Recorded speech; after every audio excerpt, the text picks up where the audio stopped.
जय श्री सद्गुरु देवाय नमः। जय श्री गणपति देवाय नमः। ओम क्रीं कालिकाय नमः। श्री कालिका पुराण अध्याय 52। महामाया कल्पे मंडल विधान वर्णम। और बोले, इस प्रकार से जब भूतेश शिव बोल रहे थे उस समय उन दोनों बेताल और भैरव ने, जिनके नेत्र प्रसन्नता से खिल रहे थे, व्योमकेश भगवान शिव से कहा। बेताल और भैरव बोले, हे भगवान, हम दोनों पार्वती के ध्यान मंत्र और उनकी पूजा विधि को नहीं जानते। हम दोनों कैसे उनकी आराधना करें, यह आप हमें भली भांति बतलाइए। भगवान शिव बोले, हे पुत्रों, मैं तुम दोनों को संक्षेप रूप से महामाया की पूजा विधि, मंत्र और कल्प का उपदेश करूंगा, जिससे सब कुछ ज्ञात हो जाएगा। और अब बोले, हे राजाओं में श्रेष्ठ, ऐसा कहकर उन भगवान शंकर ने महामाया के ध्यान मंत्र और उनकी पूजा विधि को उन दोनों से भली भांति कहा, जिसका वर्णन भैरव ने 18 अध्यायों में पार्वती द्वारा पूछे जाने पर निर्णय विधि नामक कल्प यानी महामाया कल्प के नाम से बाद में निबंध के रूप में लिखा। सगर बोले, भगवान शंकर ने प्राचीन काल में उन दोनों से किस प्रकार का मंत्र कहा था, जिससे महामाया की आराधना करके उन दोनों ने गणों के स्वामित्व को प्राप्त किया था। मैं कल्प रहस्य और अंगों के सहित उसे सुनना चाहता हूँ, जिसको भैरव ने बाद में 18 पटलों में लिखा। और अब बोले, हे राजाओं में शेष, उसे विस्तार से बताने में बहुत समय लगेगा, इसलिए महादेव ने जो कुछ भी कहा था उसका उदाहरण देते हुए मैं शीघ्र ही संक्षेप में कहता हूँ, उस तत्व को आप सुनो।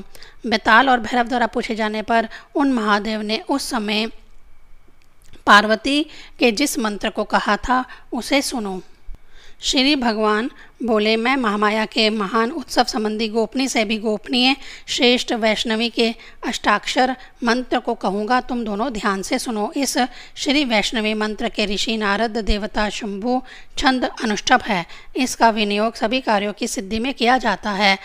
हंतांत पूर्व का वर्ण शा तथा माँ के अंत का वर्ण या एवं ना के अंत के आने वाला वर्ण पा तथा णा के पश्चात आने वाला वर्ण ता, का से 11वां वर्ण टा, आदि व्यंजन का से 6ठा वर्ण चा, खा से खा जिसके अंत में है वह वर्ण का, विष्णु को आगे किए हुए उल्टे क्रम से आ का चा टा ता पा या सा, इनको ओमकार के सहित लिखने से ओम अंग कंग चंग टंग वम पंग यंग थंग, ये 8 अक्षरों वाला सभी प्रकार के साधकों द्वारा जपने योग्य लाल कमल पत्र के समान मंत्र है। वैष्णवी मंत्र नाम का यह है उपयुक्त मंत्र अत्यंत गुप्त महामंत्र है। मंत्र शरीर रूप में होता है, इसलिए उसके अंगों का वर्णन किया जाता है।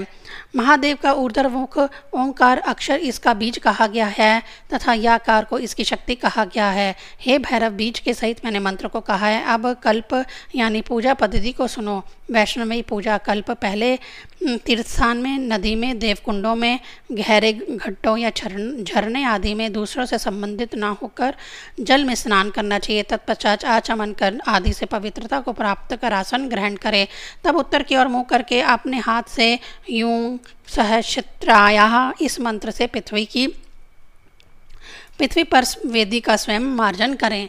ओम ह्रीं सह इस आशापूर्वक मंत्र से पूजा स्थान पर जल छिड़के और वहाँ स्थित भूतों को दूर भगाएं। जब तब पवित्र हो, दाहिने हाथ से पकड़कर सोने की शलाका से या यज्ञ में प्रयोग की जाने वाली कुशा से वेदी पर मंत्र लिखें।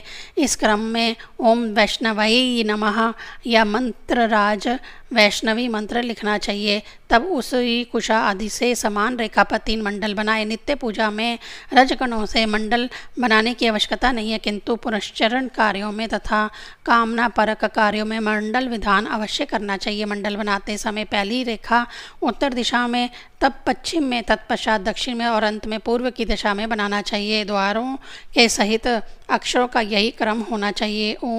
तब ओम ह्रीं श्रीं सह इस मंत्र से मंडल का पूजन करना चाहिए। तब पहले बताए हुए क्रम से हाथ से मंडल बनाकर दिग्बंध मंत्र से दिशाओं का बंधन करें। तत्पश्चात फट जिसके अंत में हो उस मंत्र से अपने को भी हाथ से ही सुरक्षित करें। 8 जो के समूह के नाप का 1 उंगल क्षेत्र होता है और साधारण बहुत लंबे नहीं, हाथ के आमान 24 उंगल होता है। इस नाप के हाथ से एक हाथ का मंडल बनाना चाहिए। उसमें एक वित्ते भर नाप का कमल और उसके आधे की कर्णिका बनाए। कमल के पत्ते बड़े और आपस में मिले हुए बनाए।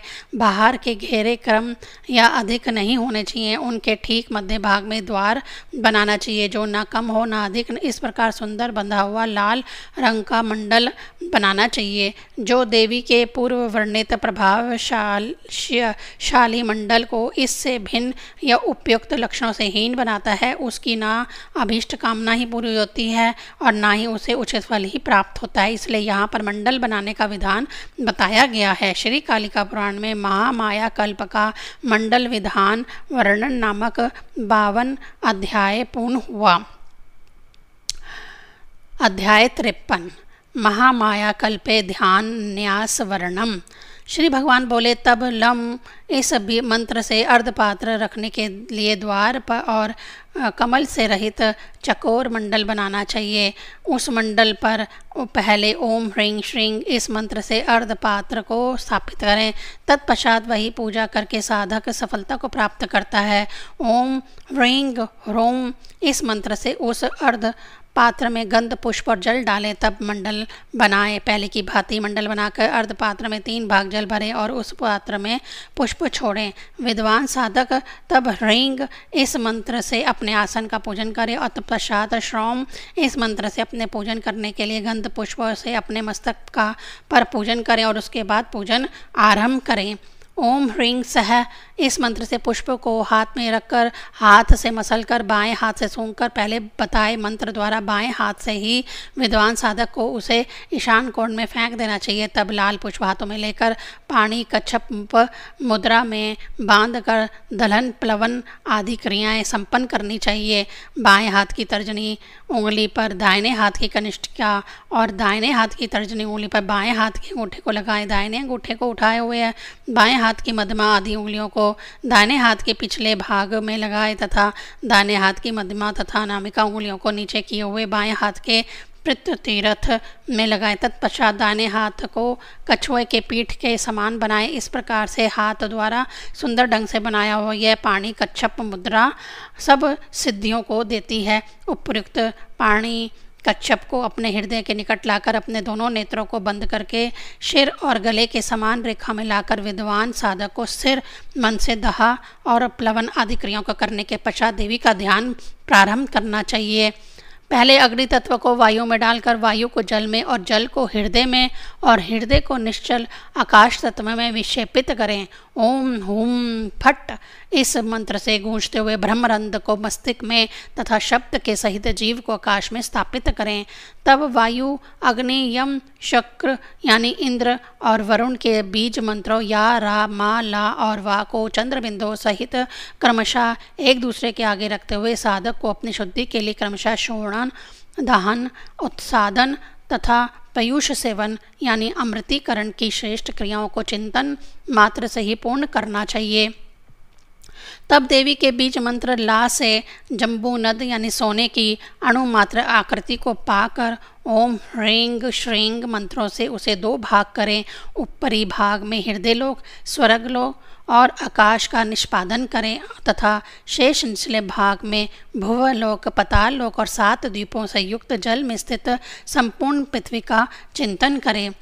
तब उन समुद्रों पर स्थित पृथ्वी पर स्वर्ण द्वीप की कल्पना करें और उस स्वर्ण द्वीप के मध्य भाग में सोने के बने हुए पलंग से सुशोभित रत्नों से बने रत्न मंडप का ध्यान करें। तदंतर उस स्वर्ण पलंग पर स्थित लाल कमल पर आकाश गंगा के जल से निरंतर सेवा किए जाते हुए शुभ करने वाले सर्वदा प्रसन्न रहने वाले शिव का चिंतन करें। वह कमल ऐसा होना चाहिए कि उसकी सुनहली पंखुड़ियाँ आकाश और उसकी नाल 7 पाताल तक की हुई हों और ब्रह्मलोक तक व्याप्त सोने के पर्वत के समान उसकी कर्णिका हो।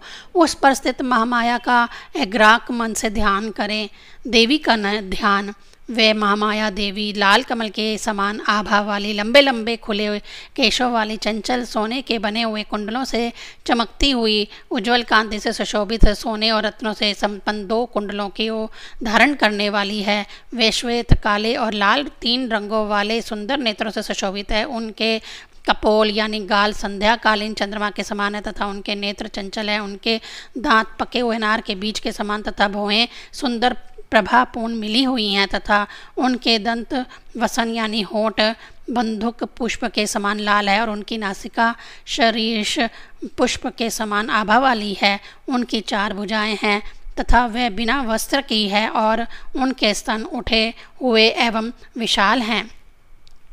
वे अपनी दाहिनी ऊपरी हाथ में कृपाण, दूसरे में सिद्ध सूत्र पाश और अपनी बाईं ओर के हाथों में अभय और वरद मुद्रा धारण किए हुए है। उनका नाभि चक्र गहरा और विशाल है। शरीर का मध्य भाग पतला और सुंदर है, जिससे हाथी के सूंड के समान लटकती हुई जांघें तथा छिपी हुई टखना तथा सुंदर एड़ियों वाले उनके पैर हैं। वे निवार के आसन पर प्रेरंडक मुद्रा में आसन लगाकर रत्नों से बने स्तंभ का अपने शरीर से भली भांति अवलंबन कर स्थित हैं। वे बार बार क्या चाहते हो ऐसा वचन बोल रही हैं तथा सामने स्थित अपने सुंदर वाहन सिंह को देख रही हैं। वे मोतियों की माला, सोने तथा रत्नों के बने बाजूबंद, कंगन आदि सभी आभूषणों से सुशोभित और मुस्कुराते हुए मुख वाली हैं। वह करोड़ों सूर्य के समान प्रभाव वाली, सभी लक्षणों से युक्त, युवावस्था से संपन्न तथा सभी अंगों से सुंदरी है। इस प्रकार से अंबिका देवी का ध्यान करते हुए मैं उन्हीं का रूप हूँ ऐसा विचार कर सर्वप्रथम नमः फट इस मंत्र से अपने मस्तिष्क पर न्यास करें। तब क्रमशः श्रीमी सूम दीर्घ स्वरों के साथ ओम श्रोम प्रवण सहित लाल रंग के मन को अच्छे लगने वाले मंत्रों से अंग न्यास और कर न्यास करें।